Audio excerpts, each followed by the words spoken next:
요한복음 6장은 예수님의 사역이 점점 더 많은 사람들에게 알려지며 사람들의 기대와 오해가 동시에 커져가는 장면에서 시작됩니다.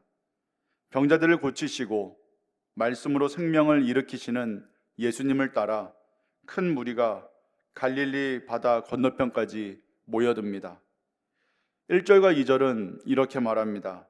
많은 사람들이 예수님을 따랐는데 그 이유는 예수님의 말씀 때문이라기보다는 병자들에게 행하시는 표적을 보았기 때문이었습니다. 여기서 요한은 이미 중요한 질문을 던지고 있습니다. 사람들은 예수님을 따르고 있지만 그분이 누구이신지를 알고 따르는 것인지 아니면 내가 필요로 하는 무엇을 기대하며 따르는 것인지를 묻고 있는 것입니다. 예수님은 산에 오르셔서 제자들과 함께 앉으십니다. 그리고 큰 무리가 자신에게로 오는 것을 보십니다. 중요한 것은 이 장면에서 예수님이 먼저 무리를 향해 움직이신 것이 아니라 무리를 보셨다는 사실입니다. 그리고 예수님은 빌립에게 이렇게 질문하십니다.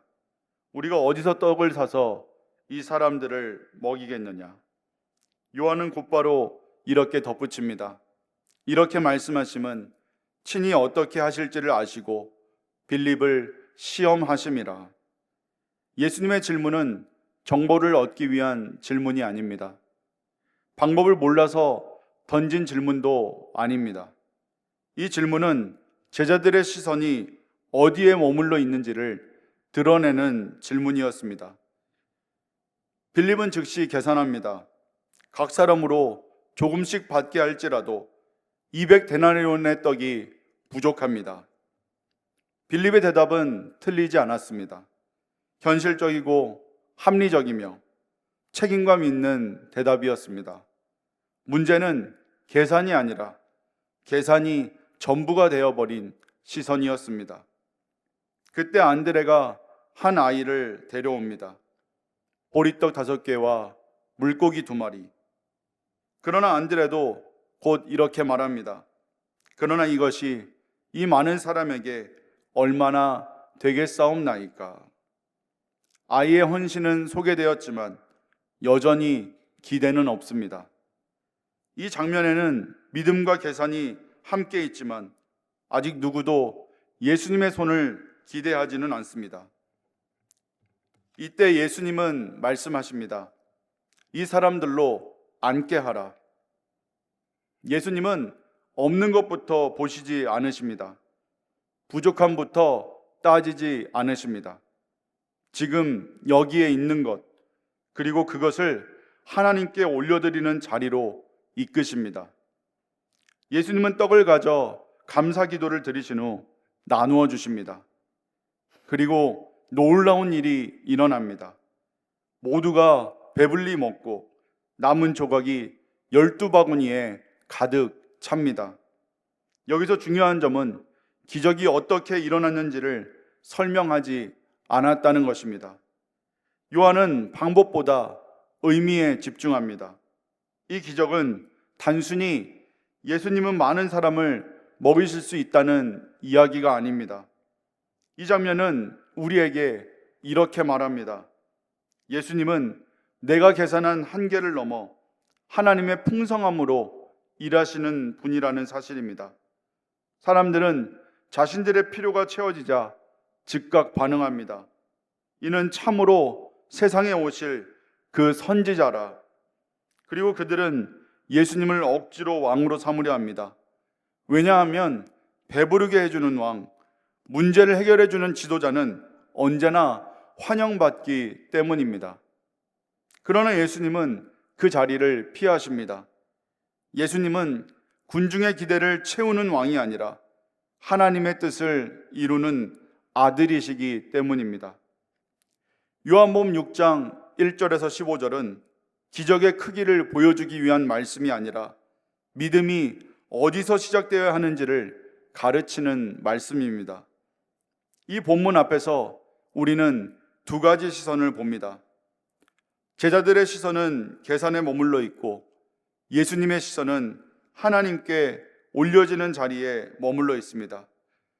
그래서 이 말씀은 우리에게 이렇게 묻습니다. 첫 번째, 나는 신앙생활 속에서 늘 얼마나 있느냐를 먼저 묻고 있지는 않은가? 빌립은 정확하게 계산했습니다. 현실을 틀리지 않게 보았습니다. 그러나 그의 계산 속에는 하나님의 가능성이 들어갈 자리가 없었습니다. 우리도 그렇습니다. 시간이 없다고 말하고 여력이 없다고 말하고 지금 상황에서는 어쩔 수 없다고 말합니다. 하지만 예수님은 얼마나 있느냐를 묻지 않으시고 그것을 내게 가져왔느냐를 보십니다. 믿음은 조건이 충분할 때 시작되는 것이 아니라 부족한 것을 들고 주님 앞으로 나아갈 때 시작됩니다.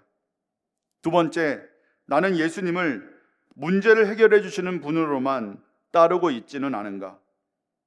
무리는 배부르게 먹자 곧바로 예수님을 왕으로 세우려 했습니다. 그러나 예수님은 그 자리를 피하셨습니다. 왜냐하면 예수님은 사람들의 필요에 의해 움직이는 분이 아니라 하나님의 뜻에 의해 사시는 분이기 때문입니다. 우리의 신앙도 점검해야 합니다. 응답이 있을 때만 기뻐하고 문제가 해결될 때만 감사하며 내 기대에 맞을 때만 주님을 따르고 있지는 않은지 스스로에게 물어야 합니다. 예수님을 따른다는 것은 내 계획이 이루어지기를 기대하는 것이 아니라 주님의 길에 내 삶을 맡기는 것입니다. 세 번째, 나는 지금 주님의 손에 들려질 수 있는 삶을 살고 있는가? 이 기적에서 가장 조용하지만 중요한 존재는 아이입니다. 아이는 많은 것을 가진 사람이 아니었습니다. 그러나 가진 것을 숨기지 않았고 계산하지 않았으며 그저 내놓았습니다. 그 작은 헌신이 수많은 사람을 살리는 통로가 되었습니다. 주님은 크고 대단한 것을 찾으시지 않습니다. 지금 내가 쥐고 있는 것, 지금 내 삶에 있는 것, 그것이 주님의 손에 들려지기를 원하십니다.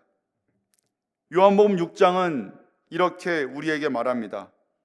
인생을 바꾸는 것은 내가 얼마나 준비되어 있는가가 아니라 내가 누구의 손에 들려 있는가라고.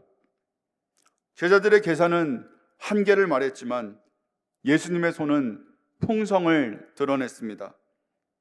우리는 여전히 말할 수 있습니다. 이것밖에 없습니다. 이 정도로는 부족합니다. 그러나 주님은 오늘도 말씀하십니다. 그것이면 충분하다. 내 손에 있으면 된다. 이 시간 내 계산과 판단을 내려놓고 내 삶을 주님의 손에 올려드리는 믿음으로 다시 서기를 소망합니다. 주님의 손에 들려질 때 작은 인생은 하나님의 역사가 되고 부족한 삶은 누군가를 살리는 통로가 될 것입니다. 이 말씀이 오늘 우리의 삶을 다시 주님께 맡기게 하는 믿음의 시작이 되기를 주님의 이름으로 축복합니다. 기도하겠습니다. 사랑의 주님, 그렇습니다. 우리의 삶이 주님의 손에 들려질 때 하나님의 역사가 되고 누군가를 살리는 통로가 될 수 있음을 바라보는 시선이 우리 가운데 있게 하여 주시옵소서. 그래서 그 시선으로 삶을 바라보는 저희 모두가 되게 하여 주시옵소서. 감사드리며 예수님 이름으로 기도하옵나이다. 아멘.